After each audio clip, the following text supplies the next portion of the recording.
ರಾಯರು ಇರಲಿಲ್ಲ ಅಂತಿದ್ರೆ ಏನಾಗಿರುವುದು ಸ್ಥಿತಿ? ಅಕ್ಷರಶಃ ಸತ್ಯದ ಮಾತನ್ನ ಆಡ್ತಾಳೆ. ಒಂದು ಹೇಳಿದ್ರು, ನೀನು ವೈಷ್ಣವ ಮತವನ್ನ ಸ್ವೀಕಾರ ಮಾಡಿ ಸನ್ಯಾಸಿಯಾಗಿ ನೀನು ಉದ್ಗ್ರಂಥಗಳನ್ನು ರಚನೆ ಮಾಡದೆ ಹೋದರೆ ಏನಾಗ್ತದೆ ಗೊತ್ತಾ?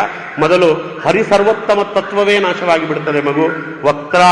ವಕ್ತ್ರಿ ವಿಷ್ಣು ಉತ್ತಮತ್ವಂ ಕಥಾಯ ಭೂಪಾಲಾನಾಂ ಭಾತಿ ವಿದ್ವತ್ಸಭಾಯಾಂ ಶಕ್ತೆ ಭಾನು ಶಕ್ತಿಪಾಣೆ ಗಣೇಶ ಶಕ್ರಾದೀನಂ ದುರ್ಜಟೇವ ತದಾ ಸ್ಯಾತ್.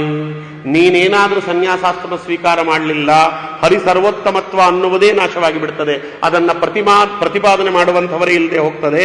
ಆಮೇಲೆ ಬರುವ ಜನ ಶಕ್ತಿಯನ್ನ ಸರ್ವೋತ್ತಮಳು ಅಂತ ಉಪಾಸನೆ ಮಾಡ್ತಾರೆ, ಸೂರ್ಯನನ್ನ ಸರ್ವೋತ್ತಮ ಅಂತ ಉಪಾಸನೆ ಮಾಡ್ತಾರೆ, ಮತ್ತೆ ಗಣೇಶನನ್ನ ಸರ್ವೋತ್ತಮ ಅಂತ, ಸುಬ್ರಹ್ಮಣ್ಯನನ್ನ ಸರ್ವೋತ್ತಮ ಅಂತ, ಮತ್ತೆ ಇಂದ್ರಾದಿ ದೇವತೆಗಳನ್ನ ಸರ್ವೋತ್ತಮತ್ವೇನ ಉಪಾಸನೆ ಮಾಡುವವರು ಬರ್ತಾರಪ್ಪ. ಆದ್ದರಿಂದ ಏನು ಆಚಾರ್ಯರ ಉದ್ದೇಶ ಇತ್ತು?